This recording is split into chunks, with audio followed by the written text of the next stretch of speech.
하나님 아버지 감사합니다. 우리가 한 학기 동안 하나님의 말씀, 성경의 역사에 대해서 잘 진행해오고 배워올 수 있었는데 이제 예수님의 생애와 사도들의 행적 2번의 시간만 남았습니다. 아버지, 이 시간들을 통하여서 예수님이 이 땅에 왜 오셨으며 또 우리에게 주신 은혜가 무엇인지를 다시 한번 기억하고 사도들에게 말씀하신 그 사명을 우리가 기억해서 그 사명대로 살아갈 수 있는 주님 나라의 백성 되게 하여 주시옵소서. 이 시간 하나님께서 우리를 인도하여 주심을 감사드리며 모든 말씀 예수님 이름으로 기도하옵나이다. 아멘. 네, 우리가 총 12번 강의를 계획했었는데 오늘 11번째입니다. 네, 열심히 달려오셔가지고 모두 감사드리고요. 고생하셨고요. 자, 이제 오늘부터는 신약으로 넘어가니까 오늘 이 신약의 두 가지 예수님의 생애와 사도들의 행적에 관하여서 우리 하고 좀 잘 마무리를 지었으면 좋겠습니다. 그전에 우리가 매 시간 하는 거지만 오늘도 다시 한번 복습하면서 한번 훑어가 보도록 하겠습니다. 성경의 역사를 우리가 시대적으로 구분하는 일을 계속해서 하고 있었죠. 시대적 구분을 계속하고 있었고요.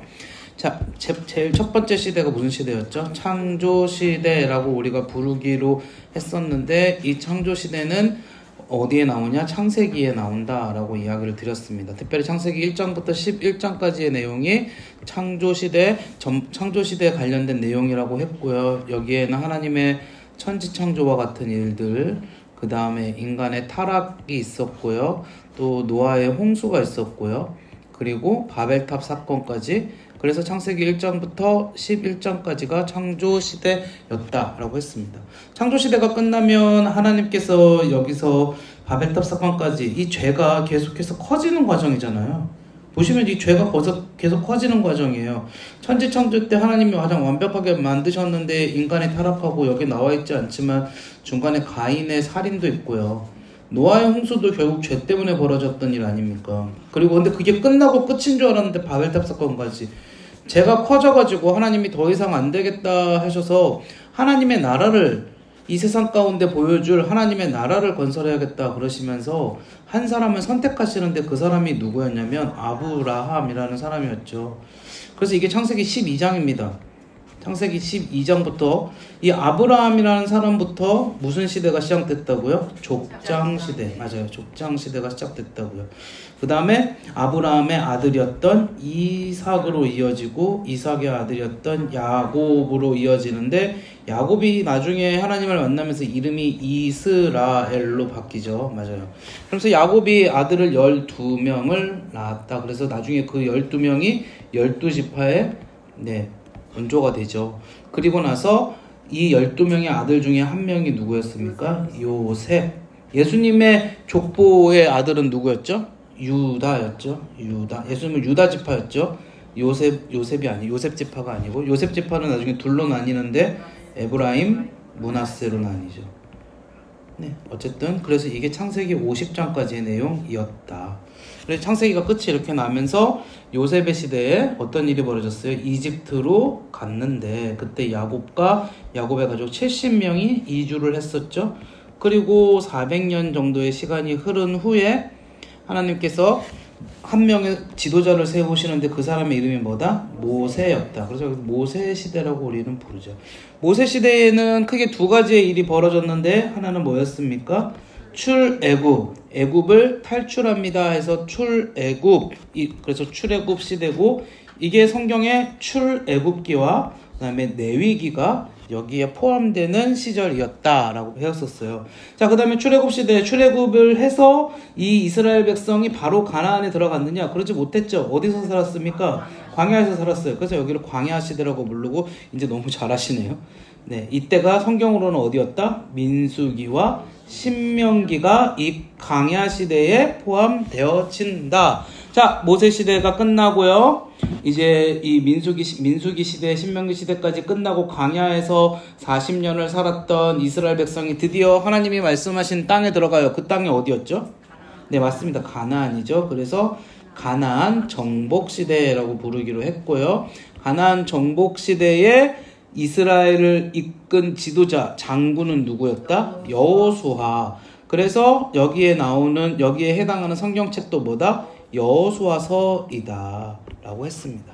자, 여호수아의 시대가 끝이 나고 그 다음에 이어지는 시대가 우리는 이 시대를 사사시대라고 부르자 그랬죠. 사사시대. 여호수아 가나안에 입성하여서요, 아직까지 왕이 없기 이전에 사사라는 하나님이 지도자들을 세우셨어요. 이게 약 400년의 시간이었고, 온니엘부터 시작하는 사사는 나중에 삼손까지 가서 끝이 나죠. 마지막 사사라고 불리에는 이제 사무엘이 등장했을 때에는 이 사무엘로부터 어떤 시대가 시작된다? 맞아요. 왕정시대가 시작된다. 왕정시대의 시작을 알리는 인물이 사무엘이었다. 사무엘이 2명의 왕에게 기름을 부었다 그랬어요. 첫 번째가 누구였죠? 맞아요. 사울 왕이었고요. 두 번째가 누구였죠? 다윗 왕이었어요. 맞아요. 우리 사무엘 시대에 이 왕정 초기 여기가 초기 왕정이죠. 초기 왕정 시대에 6명의 인물을 기억하자 그랬죠. 누구였습니까? 사무엘 위에 사무엘의 엄마였던 한나를 기억하자 그랬고요. 다윗의 아들이었던 솔로몬이 있죠. 다윗의 증조 할머니였던 누가 있죠? 룻이 있었죠. 네, 이렇게 6명을 우리가 기억하자라고 했었습니다. 사무엘로부터 왕정시대가 시작되고, 당연하게 이 초기 왕정시대는 성경에 어디에 기록되어 있느냐? 사무엘상. 네, 기록되어 있죠. 그리고 다윗의 시대까지 다윗이 왕이 된 이후의 시대는 어디에 기록되어 있냐? 사무엘 하에 기록되어져 있습니다. 이게 초기 왕정입니다. 근데 초기 왕정 끝나고 이제 솔로몬까지를 초기 왕정이라 그러고요. 솔로몬의 시절은 열왕기 상 초반에 기록되어져 있죠.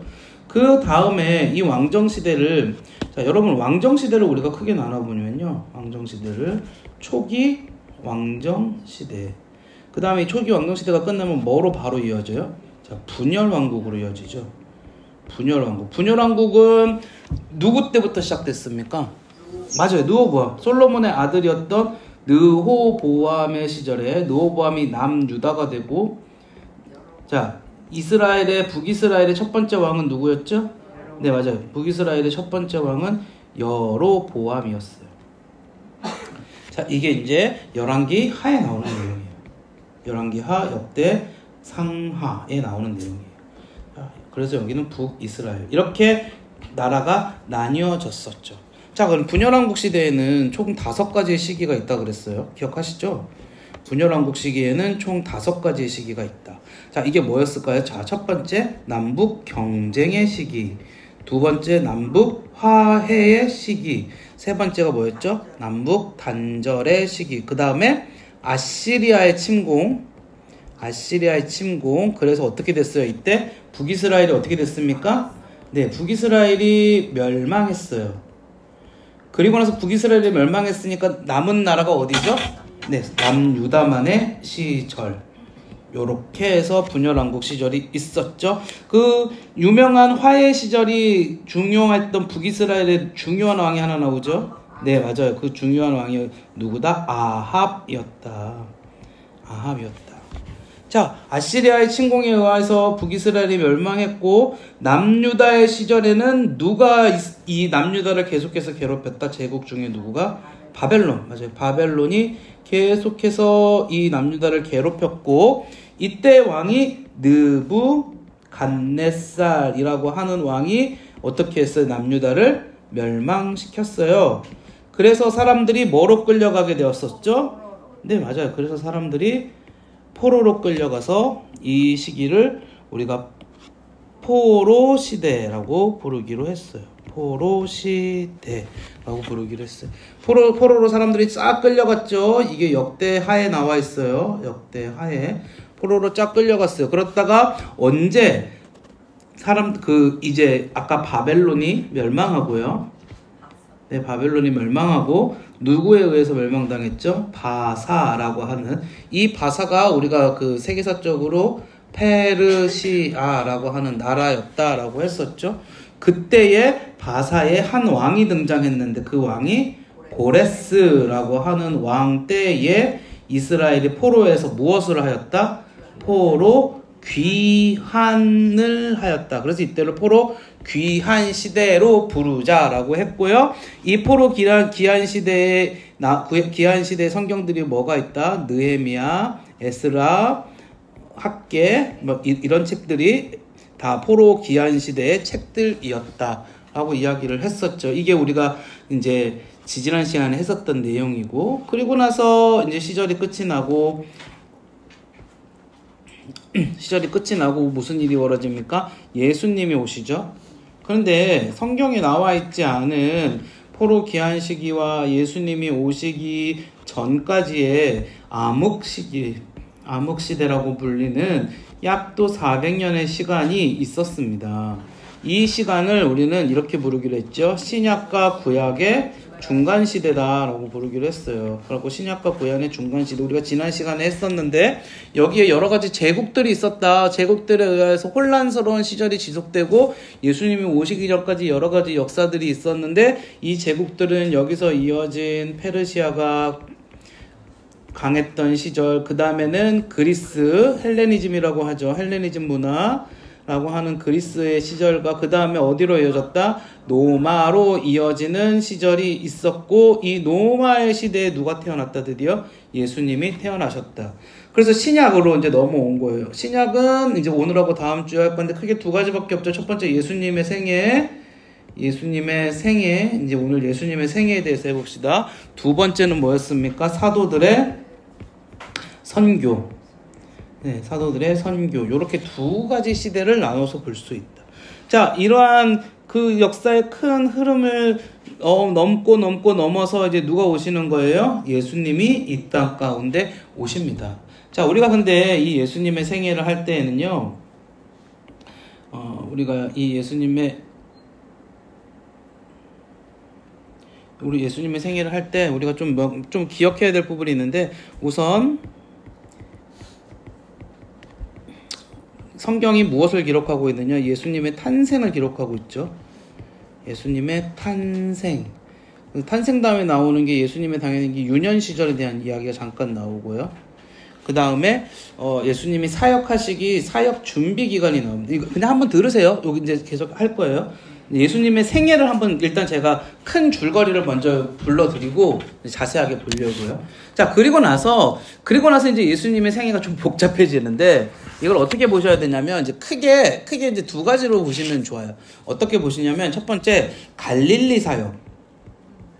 예수님께서 갈릴리에서 사역하시는 그 상황이 있고요. 이제 여기가 사역 준비부터 시작해서 여기서부터 이제 공생애라고 하는 시절이 시작되거든요. 우리 예수님이 33년을 이 땅에 있다라고 성경이 이야기하고 있잖아요. 앞에 30년은 뭡니까? 유년 시절을 보냈던 30년이었죠. 집에서 보냈던. 그리고 뒤에 3년을 뭐라고 부르냐면 공생애라고 불러요. 공적인 생을 사셨다 그래서 공생애이거든요. 이 공생애 3년 동안이 우리가 막 이렇게 성경이 왔다 갔다 해요. 예수님에 대한 행적이 기록되어 있는 책을 복음서라고 부릅니다. 근데 그 복음서는 마태, 마가, 누가, 요한복음으로 기록되어져 있죠. 근데 마태, 마가, 누가, 요한은 각각 좀 다른 관점을 가지고 쓰여졌어요.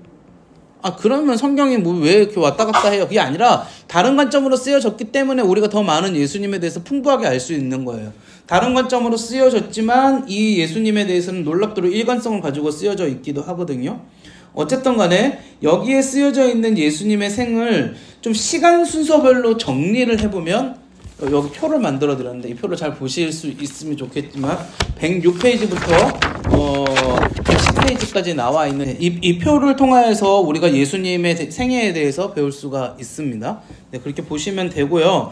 자, 그래서 마태복음, 마가복음, 누가복음, 요한복음에 나와 있는 이 예수님이 방금 말씀드린 대로 3년의 공생애를 시작하실 때에 첫 번째 갈릴리 사역부터 시작하신다 그랬잖아요. 왜 갈릴리 사역부터 시작하시면 예수님의 고향이 갈릴리거든요. 그 다음에 예수님이 지역을 옮기셔서 어디로 가시냐면 유대로 가세요. 여러분, 이 유대가 어디냐면 예루살렘이 있는 그 이스라엘의 중심 지역이 되겠죠. 예수님이 나중에 이 예루살렘에 가셔서 뭐를 하셨죠? 고난을 받으시고 십자가를 지셨죠. 그러니까 예수님의 사역은요, 갈릴리 사역에서 유대 사역으로 이렇게 큰 흐름을 보면은 이렇게 쭉 이어진다. 그래서 이스라엘 전체를 아우르는 사역으로 가신다. 라는 흐름을 우리가 좀 기억하면서 보면은 훨씬 더 도움이 될 것 같습니다. 자, 어쨌든, 자, 이제 그럼 한번 예수님의 탄생부터 한번 보도록 할까요? 큰 흐름은 다시 말씀드리면 탄생, 유년 시절, 사역 준비, 그 다음에 갈릴리 사역, 그 다음에 유대 사역으로 나뉜다. 그리고 중요한 예수님의 유대 사역 후반부가 뭐가 있느냐? 십자가 사역이 있으겠죠. 이렇게만 보시면 돼요. 아, 예수님 탄생, 유년 시절, 사역 준비, 갈릴리, 유대, 십자가. 네, 그 다음에 십자가에 딸려서 부활하시고 승천하신 것까지는 당연히 다 포함되는 거고요. 아, 이제 큰 흐름은 그렇게, 아, 예수님 이런 삶을 사셨구나에 대한 큰 흐름. 우리가 그냥 성경을 보면 좀 헷갈릴 때가 있어요. 아, 이게 지금, 예수님이 이게 지금 이 사역이 뭐, 언제 일어난 사건인지 후반부인지 전반부인지 막 모르는데, 어쨌든 그렇습니다. 자, 그래서 예수님이 이제 탄생을 하시는데, 제가 지도를 하나 갖고 왔는데, 잘 보이세요? 네, 지도를 하나 갖고 왔는데, 예수님이 이제 시작을 하시는데, 자, 보시면, 여기 지금 갈릴리죠. 제가 색칠한 게 보이시죠? 여기가 갈릴리고, 여기가 유대 지역입니다. 이두메라고 불리는 지역은 에돔이죠. 우리가 지난번에 지금 이 빨간색으로 요 부분들이 지금 그 헤롯 가문에 의해서 지금 통치되고 있었다라는 것들을 그때 이야기를 했었었죠. 예수님이 하실 때에도 예수님도 헤롯 안티파스에 의해서 통치되고 있던 때였어요. 헤롯 안티파스에서 통치되고 있던 때였는데, 자, 예수님께서 태어나신 장소가 어디예요? 네, 베들레헴이죠. 베들레헴은 어디 있습니까? 여기 있습니다. 자, 근데 예수님이 원래 예수님은 베들레헴에서 태어나셨지만 예수님의 부모님의 고향은 어디였죠? 나사렛이었죠. 나사렛. 여기 나사렛에서 나사렛에서 수태고지를 받았고 여기서 마리아가 임신을 했었죠. 그런데 왜 베들레헴으로 갔어요? 여기서 그때 호적을 등록하라는 그 헤롯의 이야기 때문에. 이 헤롯 왕이 안티파스라는 사람인데 왜 호적을 저기 하냐면 이 사람이 굉장히 그 대규모 사업을 하면서 세금을 정확하게 거둘 필요가 있었고 노마에다가 자신의 사업에 대해서 보고할 필요가 있었거든요. 그래서 호적 정리를 하는 겁니다. 호적 정리를 달리 하는 게 아니라 지금은 뭐 우리는 뭐 태어나갖고 호적 출생 신고만 하면 뭐 컴퓨터로 다 올라가고 모든 게 통계가 나오고 그러는데 옛날에는 그렇지 않잖아요. 근데 막 자기가 태어난 지역에 가서만 호적 등록을 해야 되니까 어떻게 해요? 요셉과 마리아가 어디로 갔어요? 베들레헴으로 쭉 내려간 거죠. 베들레헴은 예루살렘 아래에 있어요. 예루살렘 아래 베들레헴으로 내려가서 예수님이 여기서 탄생을 하셨죠. 여기서 탄생을 하시고 목자들이 경배하고 어쩌고저쩌고 하다가 아기가 위험하다라는 경고를 받고 어디로 가셨어요? 네, 애굽으로 가셨어요. 이집트 여기로 가셨대요. 이집트 요렇게 해서 애굽으로 이렇게 해서 이렇게 내려서 도망가신 거. 요셉과 마리아가 이집트로 갔다가 2년이라는 시간이 흐르고 어떻게 합니까? 다시 돌아오죠. 다시 돌아올 때 결국 어디로 돌아와요? 나사렛이라는 곳으로 돌아오죠. 나사렛. 자, 그러면 이 갈릴리에 대해서 제가 조금만 설명을 해드리면 성경에 나와 있지는 않은 내용인데, 여러분 이 갈릴리라는 지역이 지금 보면은 이게 북부 지역이잖아요. 북부 지역이니까 여기가 좀 그 갈릴리에서도 나사렛은 굉장히 낙후한 곳입니다.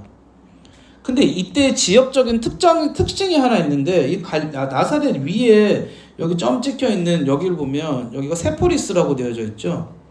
이 세포리스가 사실 갈릴리의 거의 수도 같은 곳인데요. 이때 그 헤롯 안티파스가 그 왕이었다 그랬잖아요. 본봉왕. 근데 이 헤롯 안티파스가 굉장히 대규모 그 건축 사업을 이 세포리스에서 벌이고 있었대요. 그러니까 이거는 추정인데 예수님의 아버지의 직업이 뭐였죠?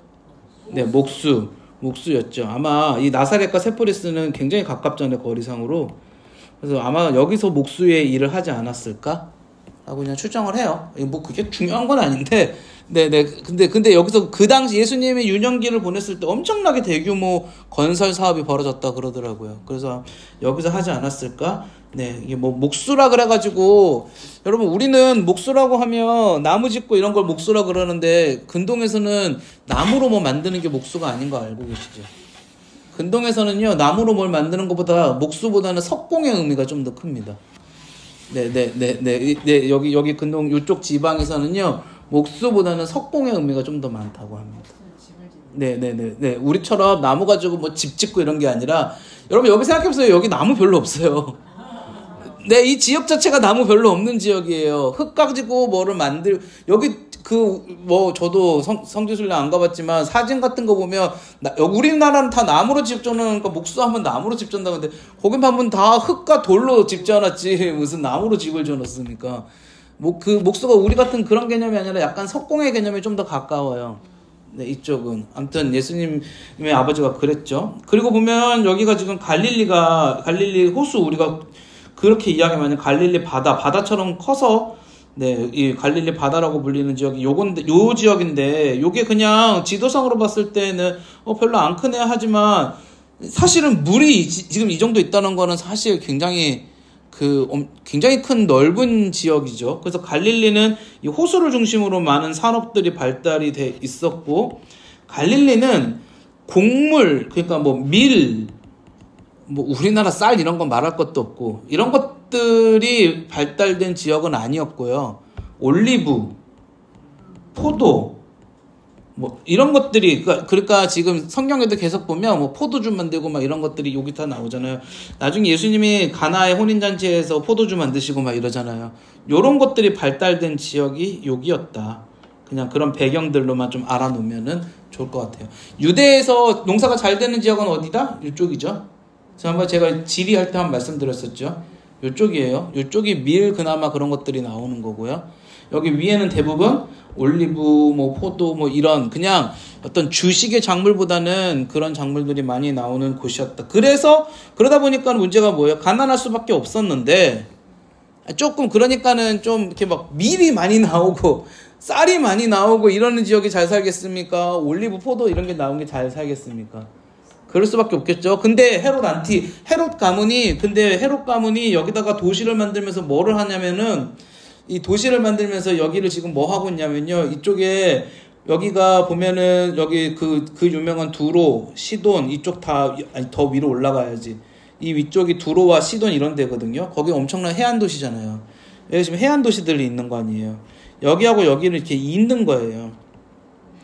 그러니까 예수님의 그 시절은 이제 신구 문화가 조합이 되는 그런 시절. 그러니까 이 갈릴리 지역이 인구가 한 15만에서 30만쯤 됐을 것이다. 이렇게 추정을 하는데 작은 숫자가 아니거든요. 그러니까 이제 그때에 막 사람들이 몰려들기 시작하고, 이쪽이 이제 번성하는 초창기에 번성하는 그런 어떤 활기찬 도시의 모습들을 많이 띄었을 것이다.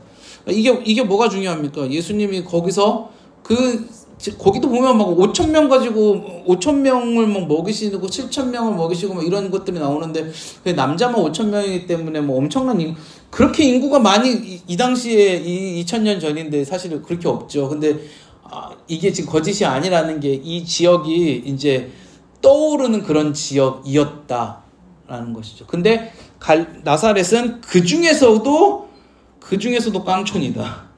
네, 그 중에서도 제일 깡촌이 나사렛이었다. 예수님이 사신 그곳이었다라는 겁니다. 예수님의 유년 시절은 이제 그런 이제 상황 가운데 놓여 있었다라는 것들을 우리가 좀 보면 알 수 있겠고요. 그리고 예수님이 이렇게 여기서 사시다가 이제 예수님이 30살이 되셔가지고 제일 먼저 유년 시절이 끝내셨죠. 예수님의 유년 시절에 여러분들 성경에 보면 예수님이 12살에 성전에 한번 다녀오셨죠. 성전은 어디 있습니까? 여기 예루살렘에 있습니다. 예루살렘. 그래서 이렇게 한번 내려오셨죠. 예수님의 생애는요, 갈릴리에서 주로 초반에 사역하시고 나중에 이렇게 예루살렘에 내려오는 거예요. 여러분 그거 아시죠? 세례 요한은 이쪽에서 태어났어요. 여기서. 예루살렘 원래 아래쪽에서 태어났단 말이죠. 그때 예수님의 어머니였던 마리아가 엘리사벳을 보기 위해서 어떻게 합니까? 이렇게 한번 쭉 내려오죠.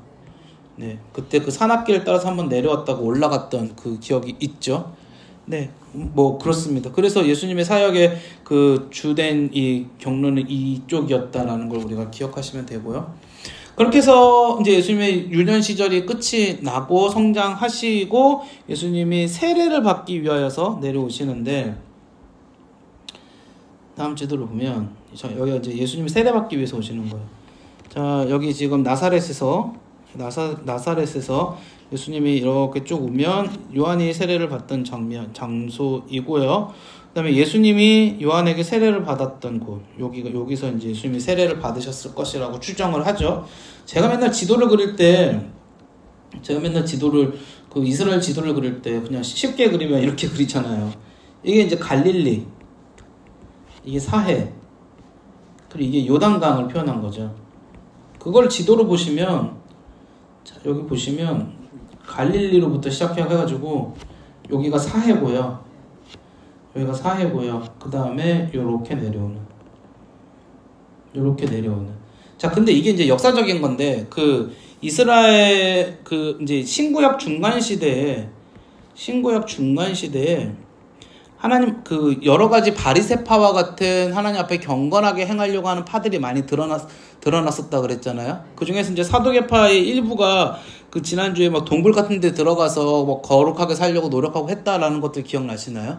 그 중에 한 파가 있는데 그게 쿰난 공동체라는 파거든요. 쿰난 공동체? 유대 광야에 보면 이게 동굴에 들어가서 여기서 하나님의 뜻대로 거룩하게 살아야겠다 막 하면서 이렇게 성경 구약 말씀 필사하고 막 이런 사람들이에요. 여기 들어가서 사는 거예요.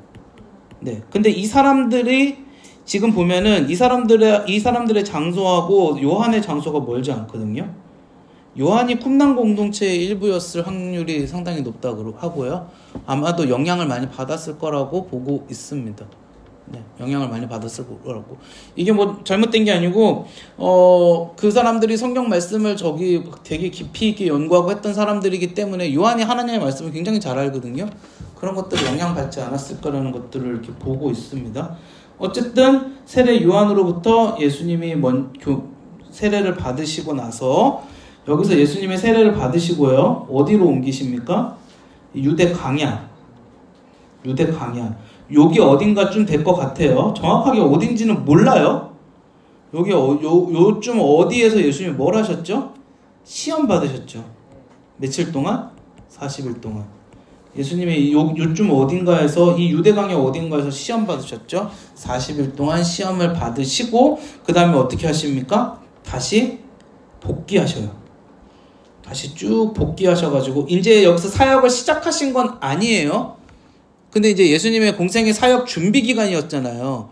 아직 예수님은 자기를 드러내야겠다고 생각은 안 하셨는데 마침 친척의 혼인잔치 가나에 갔다. 나사렛 사니까 가까운 친척이 가나에 살았던 거죠.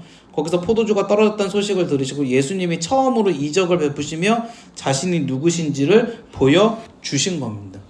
네, 그게 이제 첫 번째 이적이죠. 근데 첫 번째 이적이 본격적인 사역의 시작은 아니었는데 이제 예수님 사역 준비를 마치시고 잠깐 고향에 돌아왔다가 이제 가나에서 그 사역을 첫 번째로 펼치신 것이에요.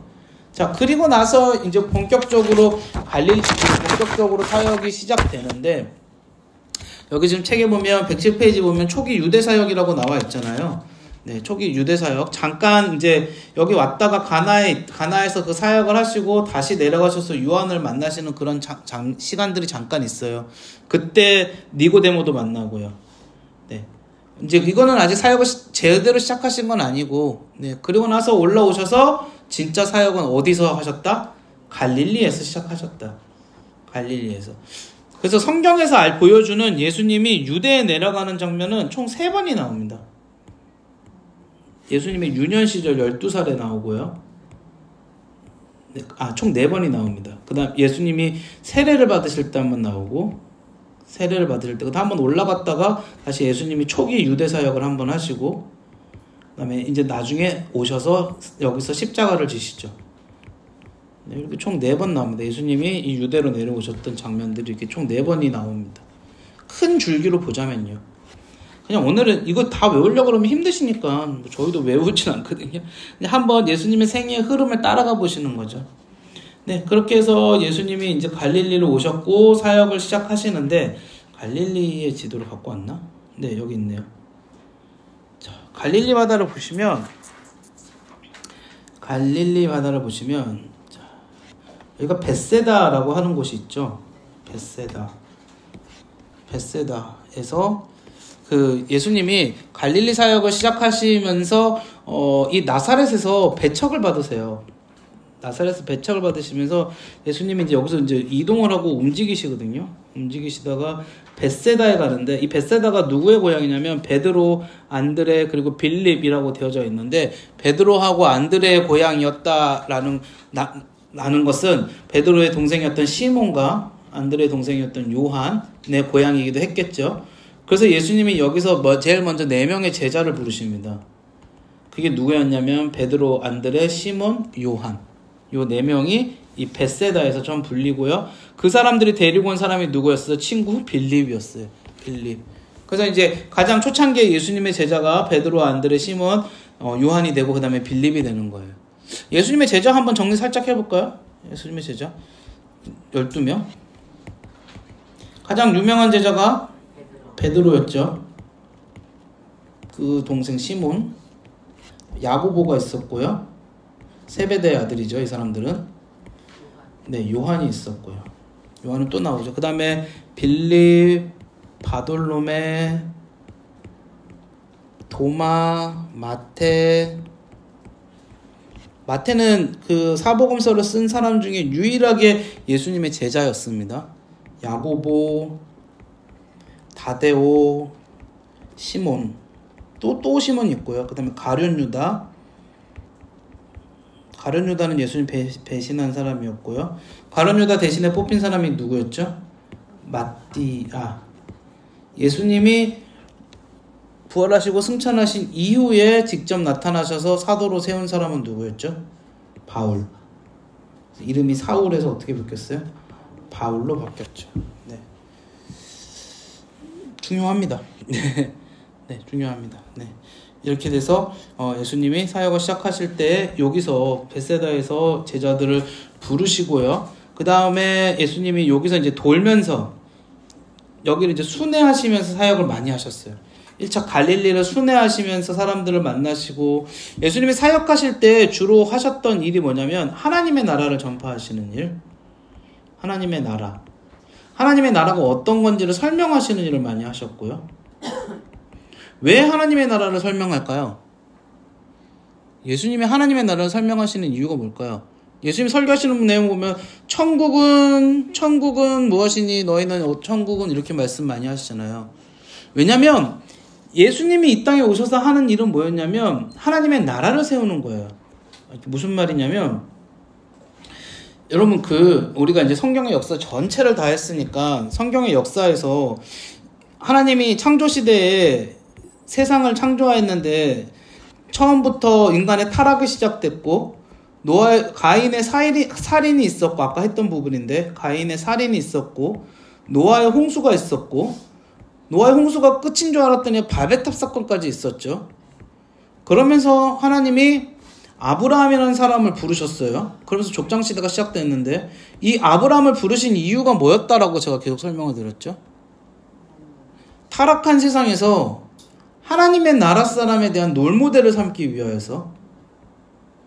그러니까 하나님의 목적은 뭐였냐면 타락으로 인하여서 망가진 하나님의 나라를 회복하는 게 목적이었어요.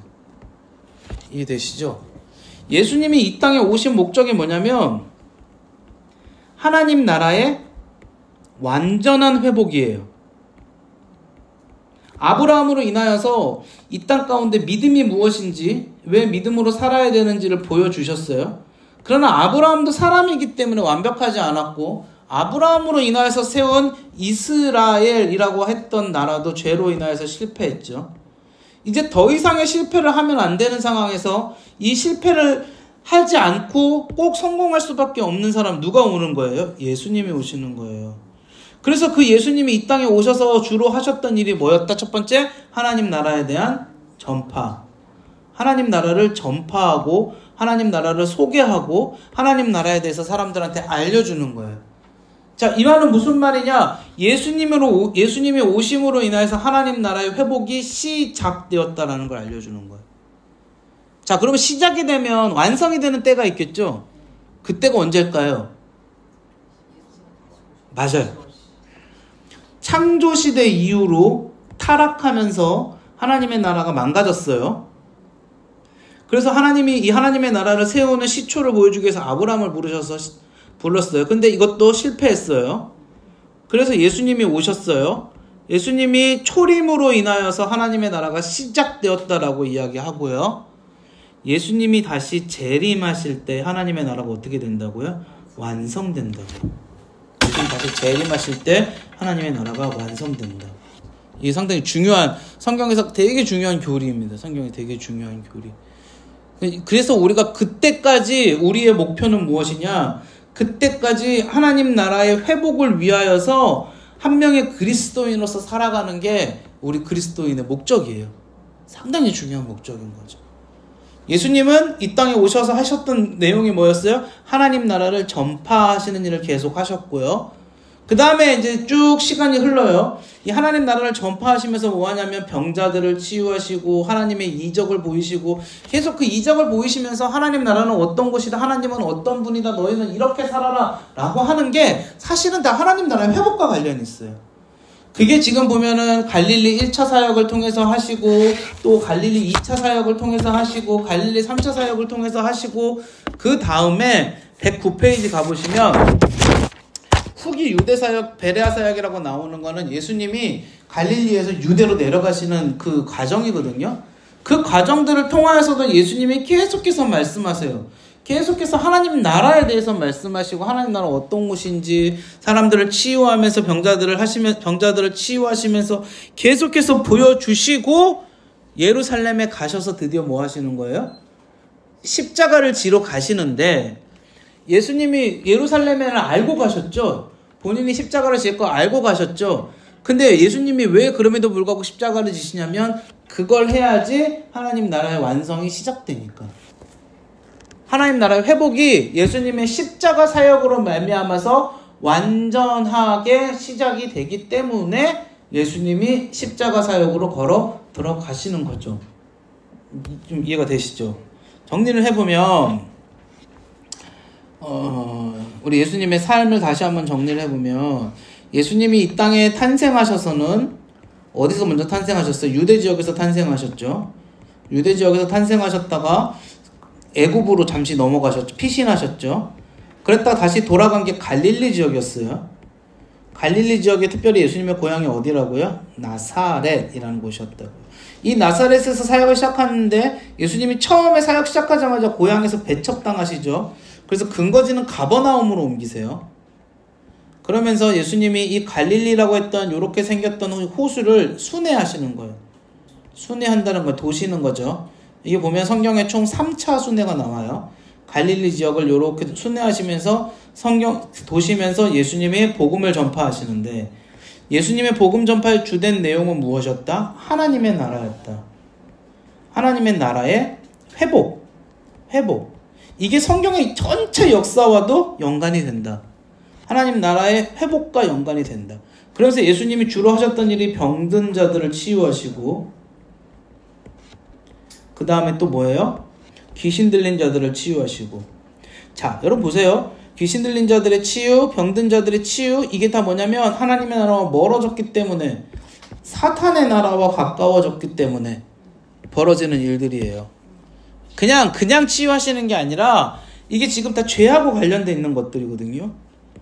하나님 나라를 회복해 가시는 것을 상징적으로 보여주시는 장면들도 계속해서 나와요. 그러면서 예수님이 계속해서 설교하시죠. 여러분, 예수님의 설교의 핵심 메시지도 뭐다? 하나님의 나라이다. 천국은 이런 곳이다. 천국은 이런 곳이다. 너희는 천국의 백성으로서 이렇게 살아라. 두 개예요. 첫 번째, 천국은 어떤 곳인지에 대해서 설명하시는 게 예수님의 설교고요. 두 번째, 그러니까 너희는 천국 백성으로서 천국 백성답게 이러이러하게 살아라 라고 하는 메시지. 이게 예수님의 메시지의 그 주된 메시지입니다. 성경을 가서서 마태복음부터 다시 한번 꼭 보시면 그때 우리 윤호 목사님 말이 틀리진 않았구나라는 걸 느끼실 거예요. 두 가지 메시지가 있는 거예요. 하나님 나라의 회복과 하나님 나라가 어떤 곳인지에 대한 소개와 하나님 나라의 백성으로서 어떻게 살아가야 되는지에 대한 율법, 말하자면 규례, 하나님 예수님의 명령, 이런 것들이 그 안에 주된 메시지로 그 안에 있다라는 겁니다. 네, 이해되시죠?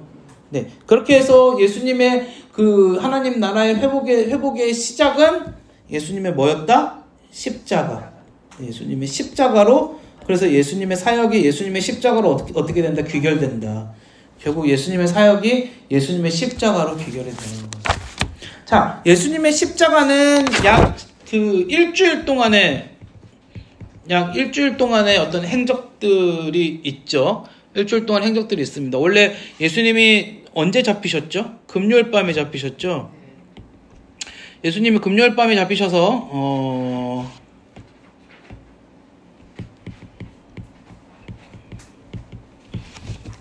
보시면 예수님이 금요일 밤에 잡히신 게 아니라 제가 지금 금요일에 돌아가셨죠.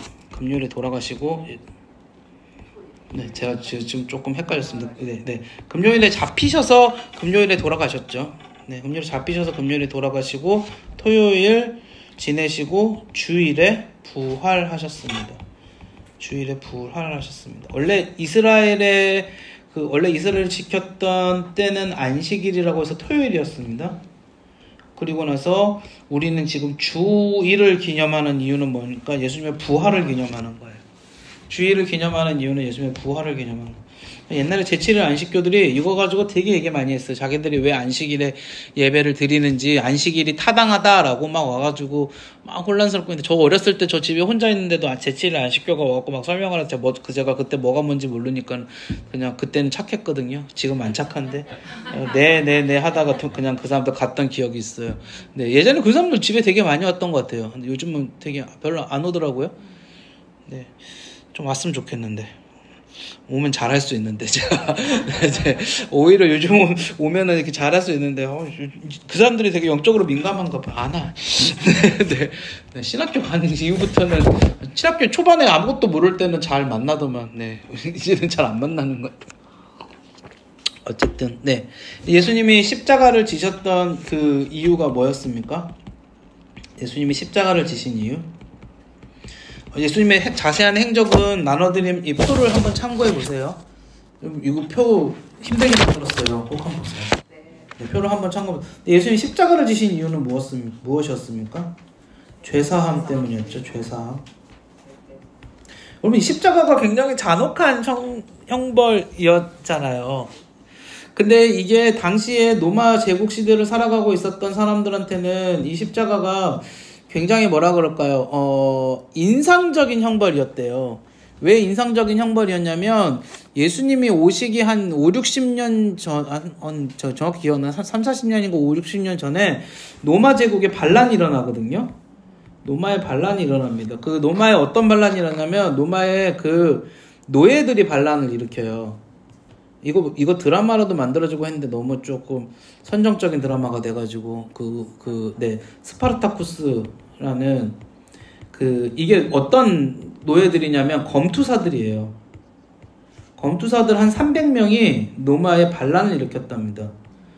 근데 검투사들이니까 얼마나 이 사람들이 정예 병력입니까? 싸움도 잘하고. 그래서 이 사람들이 로마가 이 300명을 진압하기가 굉장히 어려웠는데 진압을 했대요. 진압을 하고 나서 한 일이 뭐였냐면, 로마로 들어오는 대로가 있는데 이 사람들을 약 1에서 2m 간격으로 십자가로 못을 박아갖고 이 사람들 가족들까지 싹 다 잡아다가 몇 주 동안 전시를 했대요. 네. 전승에 의하면 그렇다고 하는데, 거의 뭐 정설로 이렇게 이야기도 많이 하고 역사학자들도 많이 이 이야기는 되게 많이 하더라고요. 로마로 들어오는 길에 이렇게 매달아가지고 다 사람들을 막 전시를 했대요. 사람 죽는 거를 전시를 한 거죠. 로마가 약간 그런 데 강했다 그러더라고. 반란이 일어나면 철저하게 진압하고, 자기들한테 복속하고 자기들한테 협조하면 잘해주는데, 반란을 일으키면 철저하게 진압하는데. 그러니까는 이 십자가가 이 당시 사람들한테 있어서 십자가는 굉장히 인상적인 거죠. 그러니까 최악의 극형인 겁니다. 여러분, 십자가가 왜 극형인지 아시죠? 그러니까 우리가 지금 대부분의 사람을 사형하는 사형의 방법은 뭐가 있습니까? 교수형이 있거나, 사형의 방법까지 이야기하고 있어. 어쨌든, 교수형이 있거나, 총살이 있거나. 근데 교수형은 길어야 2분에서 3분에서 5분 못 넘기죠. 교수형이 갖고 5분 넘겨갖고 살아있는 사람 없죠. 총살은 뭐 그냥 뭐 즉사니까는 총살은 즉사죠. 십자가는 사람이 죽는데 얼마나 걸릴까요? 네네네. 거의 뭐 한 5일에서 7일 정도는 걸린다고 그럽니다. 제대로 죽으려면. 이렇게 매달아 놓은 거면서 거의 한 3일에도 죽기도 하는데 5일에서 7일. 우리 예수님은 6시간 걸리셨습니다. 예수님은 왜 6시간 걸렸냐면 그 다음날이 안식일이라서 사람들이 빨리 죽이라고, 안식일 동안 두면 안 된다고. 그래서 예수님의 옆구리에 창을 찌르잖아요. 빨리 죽이려고 찌르는 겁니다. 빨리 죽이려고. 그러면 5에서 7일 동안 이 사람들이 여기 십자가에 달려있는 거는, 십자가는 쉽게 얘기하면 말려 죽인다 그러더라고요, 사람을. 피가 구멍을 뚫어놓고 조금씩 빠져나와갖고 몸의 모든 물과 피가 다 떨어질 때까지, 그러니까 인간이 느낄 수 있는 최대의 고통을 다 느끼고 죽는. 그리고 못으로 박혀있으니까 사람이 계속 몸이 아래로 처지니까 위로 올라가려고 하면서 여기가 다 뜯어진대요, 온몸이. 온몸이 다 뜯어질 수밖에 없는 상황이 있대요. 뭐 안 그러겠습니까? 이렇게 있는데 여기 있으니까 또 올라가려고 그러는데 몸을 또 올리니까 또 이제 온몸이 막 해지는 그런 고통을 당한다고 하더라고요.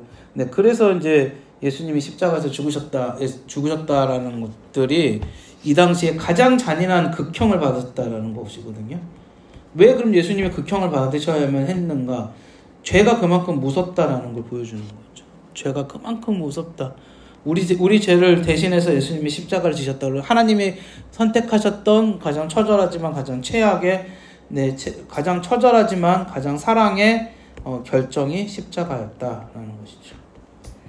자, 예수님의 삶은요, 예수님의 삶은요, 그래서 탄생이 있고요. 그 다음에 예수님이 최초에 탄생 유대 지역에서 하셨고요.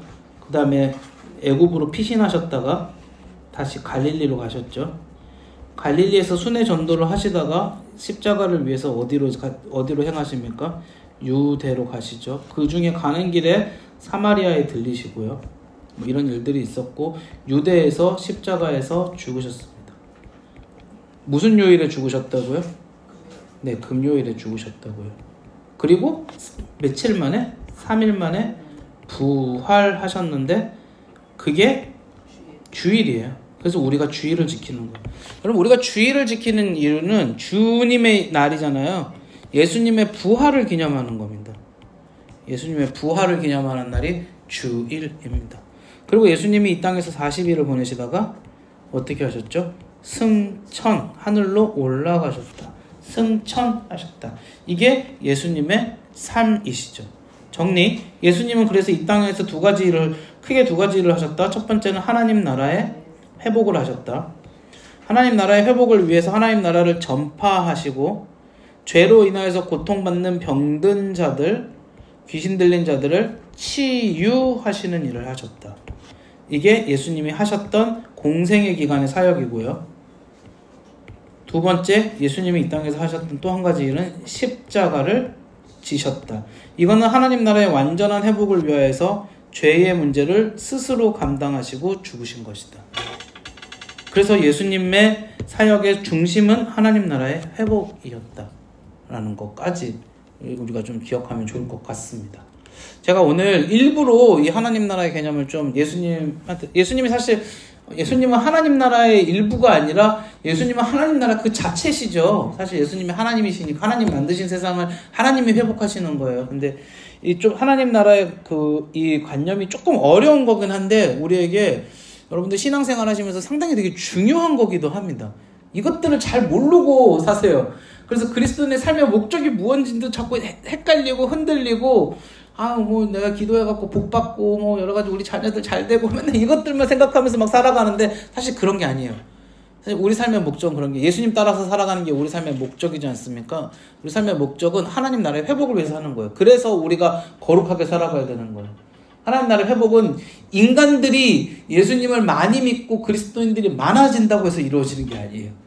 우리 뭐 전도 많이 하면 막 이루어진다고 생각하는데 그게 아니라, 여러분, 예수 믿는 사람 많아도 예수 믿는 사람들이 하나님 나라 백성답게 살지 못하는 경우가 얼마나 많아요. 그렇죠? 우리 한 사람 한 사람이 거룩한 자녀로서 살아가기 시작할 때 하나님 나라가 회복되는 거고, 예수님이 그 일들을 위해서 이 땅에 오셨고 십자가에서 죽으심으로 우리가 그 일들을 할 수 있는 능력을 우리에게 부여하셨다라는 겁니다. 이해되시죠?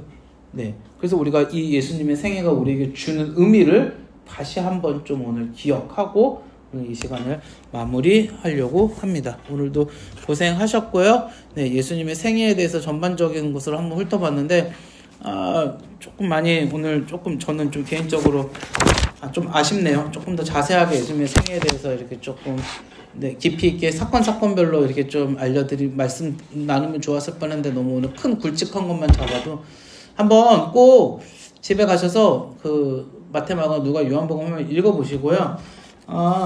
요거는 이 표는요, 그 예수님의 생애가 순서적으로 나온 거거든요.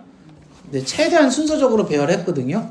물론 한두 가지 틀릴 수는 있습니다만, 최대한 순서적으로 배열한 거니까, 그 복음서는 예수님의 생애가 조금 섞여 있어요. 그러니까 표 한 번씩 보시면 좀 더 도움이 되지 않을까라는 생각도 해보게 됩니다.